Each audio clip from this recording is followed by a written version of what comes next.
Hello dear student, welcome to missile classes. आज हम लोग देखने वाले हैं हिस्ट्री के मॉडल पेपर को जो आपके जैक बोर्ड ने जारी किया है। इससे पहले हम लोगों ने ही जैक बोर्ड द्वारा जारी किया मॉडल पेपर 1 से लेकर 3 तक पूरा कर चुके हैं। तो सबसे पहले अगर कोई नहीं देखे उस वीडियो को तो जाके देखो, इसका लिंक आपको डिस्क्रिप्शन में मिल जाएगा या आप प्लेलिस्ट में जाकर देख सकते हैं। तो आज हम लोग शुरू करते हैं मॉडल पेपर 4 को।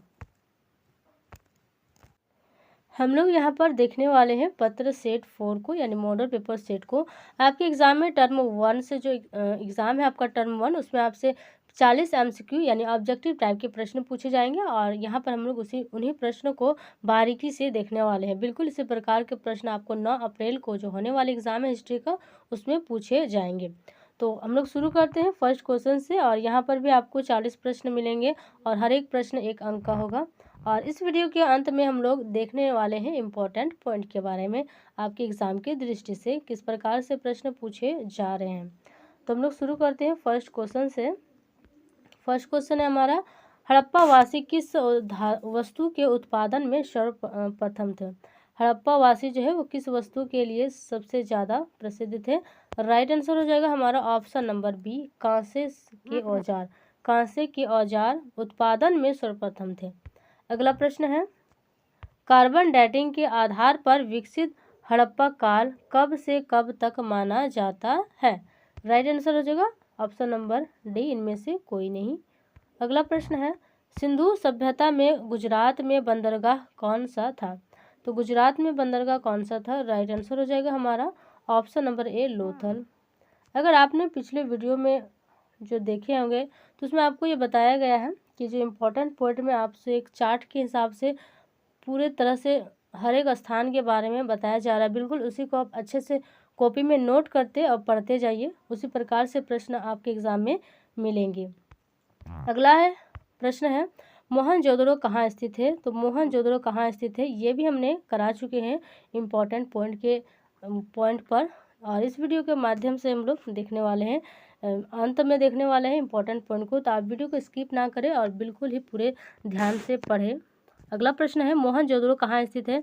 तो राइट आंसर हो जाएगा हमारा ऑप्शन नंबर सी, पाकिस्तान में स्थित है। अगला प्रश्न है, सिंधु सभ्यता के घर किससे बनाए जाते थे।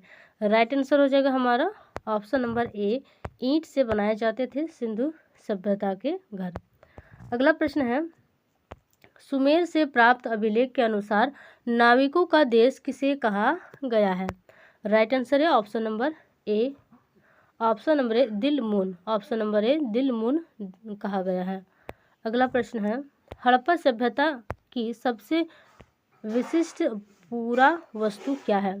सबसे विशिष्ट पूरा वस्तु क्या है।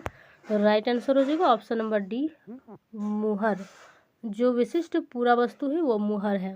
अगला प्रश्न है, शक संवत का आरंभ किसने किया।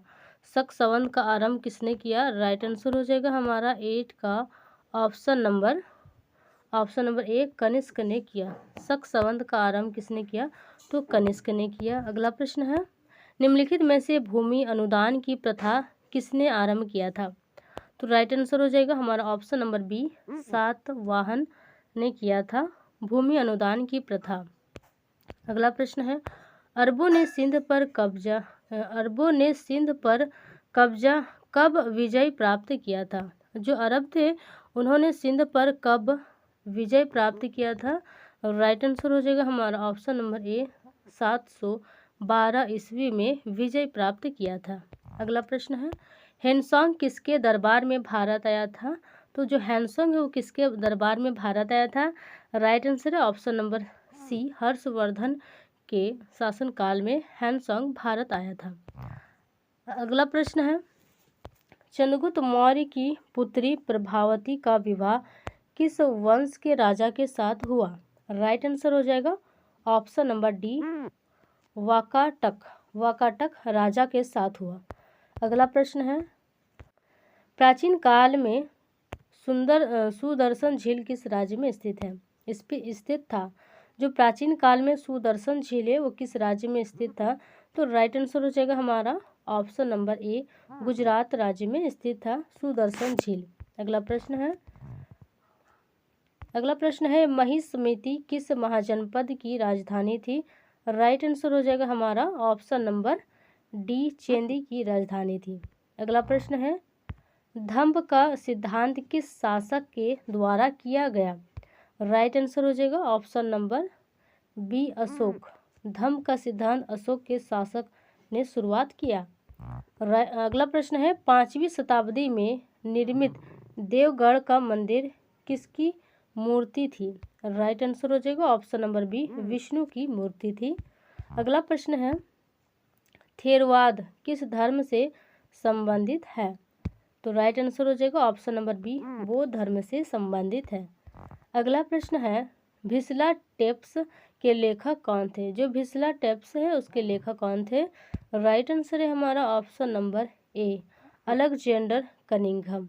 अगला प्रश्न है बिहार का संबंध है, तो बिहार का संबंध किससे है? राइट आंसर हो जाएगा हमारा ऑप्शन नंबर बी, बौद्ध से संबंधित है बिहार का संबंध। अगला प्रश्न है कैलाशनाथ मंदिर एलोरा भारत के किस राज्य में है? तो राइट आंसर हो जाएगा हमारा ऑप्शन नंबर ए, महाराष्ट्र में है। जो कैलाशनाथ मंदिर है वो भारत के महाराष्ट्र में स्थित है। अगला प्रश्न है मौर्य काल में सीता से क्या तात्पर्य था? सीता से क्या तात्पर्य था मौर्य काल में? राइट आंसर हो जाएगा हमारा ऑप्शन नंबर सी, राजकीय भूमि से प्राप्त आय। अगला प्रश्न है सूफी आंदोलन मूलतः कहाँ से प्रारंभ हुआ? राइट आंसर हो जाएगा ऑप्शन नंबर ए, दिल्ली से प्रारंभ हुआ। अगला प्रश्न है शंकराचार्य का मत निम्न में कौन सा है? तो राइट आंसर हो जाएगा 23 का ऑप्शन नंबर बी, अद्वैतवाद से निर्मित है। अगला प्रश्न है किस सूफी संत ने कहा था दिल्ली अभी दूर है? किस सूफी संत ने कहा था कि दिल्ली अभी दूर है? राइट आंसर हो जाएगा हमारा ऑप्शन नंबर बी, निजामुद्दीन औलिया। अगला प्रश्न है पाहन पूजे हरि मिले, पाहन पूजे हरि मिले किसका वाक्य, किसका काव्य पंक्ति है? किसका काव्य पंक्ति है? तो राइट आंसर हो जाएगा हमारा ऑप्शन नंबर ए, कबीर का वाक्य पंक्ति है कि पाहन पूजे हरि मिले। अगला प्रश्न है निम्न में से महाराष्ट्र के संत कौन थे? तो राइट आंसर हो जाएगा हमारा option number A, Tukaram. Option number A, Tukaram Maharashtra के संत थे। अगला प्रश्न है भक्ति आंदोलन को दक्षिण भारत से उत्तर भारत में लाने वाले संत कौन थे? राइट आंसर हो जाएगा ऑप्शन नंबर डी, रामानंद भक्ति आंदोलन को दक्षिण भारत से उत्तर भारत में लाने वाले संत थे। अगला प्रश्न है कृष्णदेव राय के दरबार में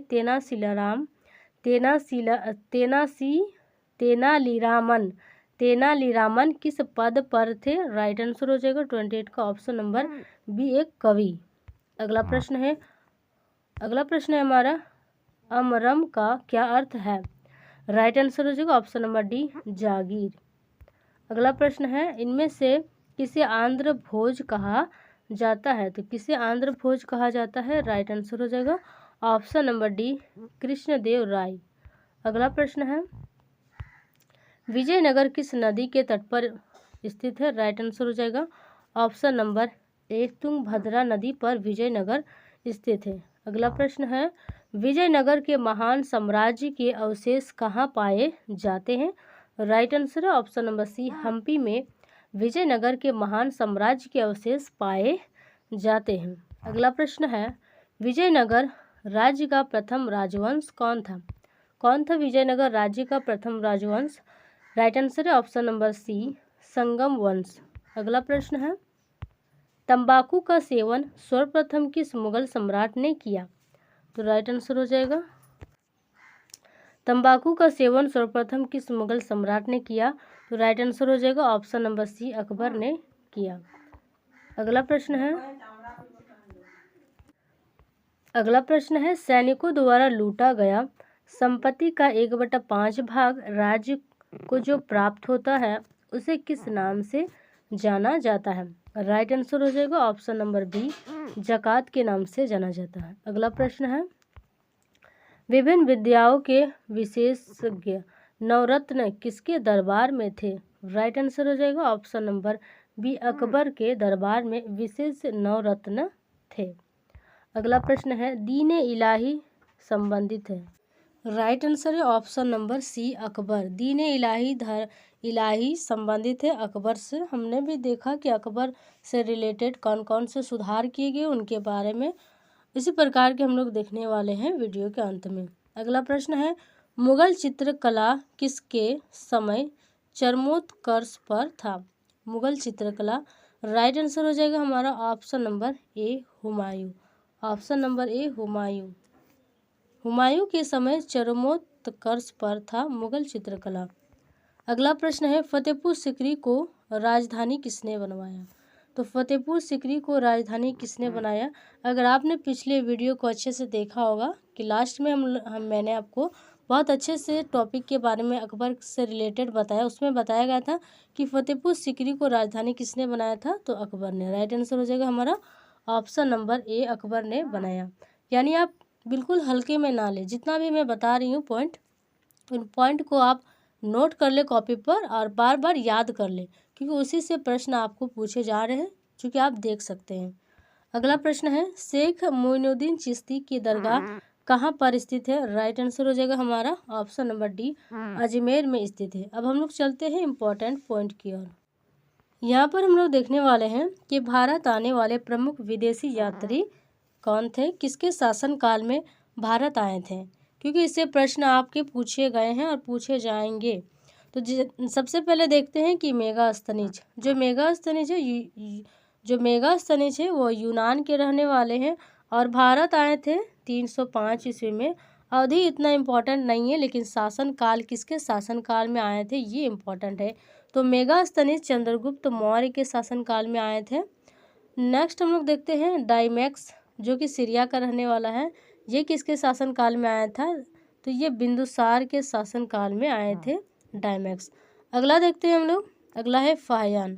तो जो फाहियान है वो चीन का रहने वाला है और फाहियान किसके शासनकाल में आया था? चंद्रगुप्त विक्रमादित्य के शासनकाल में फाहियान भारत आए थे। अगला है हैनसोंग। हैनसोंग जो है वो चीन का रहने वाला है और ये किसके शासनकाल में भारत आया था? तो हर्षवर्धन के शासनकाल में भारत आया था। अगला देखते हैं मार्को पोलो। मार्को पोलो जो है वो इटली का रहने वाला है और ये किसके शासनकाल में भारत आया था? कायाल के शासनकाल में। अगला देखते हैं Ibn Battuta. Ibn Battuta Morocco का रहने वाला है और ये मोहम्मद बिन तुगलक के शासनकाल में भारत आए थे। अगला देखते हैं निकोलो कॉन्टी। निकोलो कॉन्टी जो है वो इटली के रहने वाले हैं और ये विजयनगर के शासनकाल में भारत आए थे। इसी प्रकार को आप ध्यान में रखें इन पॉइंट को, ताकि आपके एग्जाम में प्रश्न ना छूटे। जैसे कि आप देख सकते हैं हमारा प्रश्न संख्या 11, इसमें पूछा गया है कि जो हैनसोंग है वो किसके दरबार में भारत आया था? तो राइट आंसर क्या होगा? हर्षवर्धन। अभी हमने देखा कि जो हैनसोंग है वो हर्षवर्धन के शासनकाल में भारत आया था। इसी प्रकार से आपको याद रखना है, कोई भी आपसे उठा के पूछ दिया जा सकता है। अब हम लोग देखते हैं नेक्स्ट पॉइंट की ओर। अब हम लोग देखने वाले हैं गौतम बुद्ध से संबंधित प्रमुख व्यक्ति के बारे में। तो पहला है हमारा शुद्धोधन। जो गौतम बुद्ध का पिता है वो कौन है? तो वो शुद्धोधन है। उसकी माता का यानी गौतम बुद्ध के माता का क्या नाम है? तो महामाया। और विमाता यानी जो उसकी मौसी ने उसका पालन पोषण किया था तो उसका नाम है प्रजापति गौतमी। और जो गौतम बुद्ध की पत्नी थी उसका नाम था यशोधरा। ये सारे नाम आपको याद रखने हैं। और उसका जो पुत्र था, गौतम बुद्ध का एक पुत्र था जिसका नाम क्या था? तो राहुल था। सबसे इम्पॉर्टेंट है यहाँ एक घोड़ा, जो गौतम बुद्ध का प्रिय घोड़ा था उसका क्या नाम था? तो उसका नाम था चाण्यकंथक। नाम याद रखना है आपको। उसके बाद देखते हैं गौतम बुद्ध से संबंधित प्रथम गुरु। तो प्रथम गुरु कौन थे? प्रथम गुरु है हमारा अलार कलाम। शिष्य जो राजा थे वो कौन थे? बिंबिसार, अजातशत्रु और प्रसेनिक उदयन। इस सभी जो नाम है उसको आप याद रखें। अब हम लोग नेक्स्ट देखते हैं प्रमुख नगर एवं उसके संस्थापक। कुछ इम्पोर्टेंट पॉइंट को हम लोग देख रहे हैं। यहाँ पर प्रमुख नगर और उसके संस्थापक से रिलेटेड। नगर क्या है? पाटलिपुत्र। इसके संस्थापक उदयन है। पाटलिपुत्र के संस्थापक उदयन। श्रीनगर के संस्थापक अशोक है। अहमदाबाद के जो संस्थापक है वो अहमद शाह प्रथम है। आगरा शहर के जो संस्थापक है वो कौन है? तो आगरा शहर के संस्थापक सिकंदर लोदी है। इम्पोर्टेंट जो नगर है उनको हम लोग केवल देखने वाले हैं। जैसे कि हम यहाँ बात करें अमृतसर, तो अमृतसर का जो संस्थापक है वो कौन है? गुरु रामदास। अगला हम लोग देखते हैं चेन्नई, प्रतापगढ़। इस तरह आप याद रख सकते हैं, लेकिन हम लोग ज़्यादा इम्पोर्टेंट को देखने वाले हैं। जैसे कि राजगिरी के संस्थापक बिम्बिसार हैं। जैनपुर के जो संस्थापक है वो फिरोज शाह तुगलक है। अब देखते हैं अजमेर के संस्थापक कौन है? राजा अजय देव चौहान। अजमेर से ही याद रखें, अजय देव चौहान। अब देखते हैं हम लोग हैदराबाद। तो हैदराबाद जो शहर है उसके संस्थापक कौन है? निजाम उल मुल्क। अगला देखते हैं पटना के जो संस्थापक है वो कौन है? तो वह शेरशाह सूरी। पटना के संस्थापक शेरशाह सूरी। अगला देखते हैं दिल्ली नगर। कौन है दिल्ली नगर के संस्थापक? अनंग पाल। अगला देखते हैं कोलकाता के संस्थापक ईस्ट इंडिया कंपनी जो भारत आई थी, ईस्ट इंडिया कंपनी ने कोलकाता शहर के संस्थापक है। अगला देखते हैं फतेहपुर सीकरी। यह प्रश्न पूछा गया है कि फतेहपुर सीकरी के संस्थापक कौन है, यानी फतेहपुर सीकरी की राजधानी भी बनाई थी अकबर ने, तो राइट आंसर है अकबर। उसके बाद देखते हैं इंदौर या फिर बीजापुर। अब देखते हैं अवध, ये इंपॉर्टेंट है। जो अवध की स्थापना वो किसने किया था? तो शहादत खां। तो हम लोगों ने देखा इंपॉर्टेंट पॉइंट के बारे में, और इसी प्रकार के नेक्स्ट वीडियो में देखने वाले हैं। आज के लिए इतना ही, मिलते हैं नेक्स्ट वीडियो में।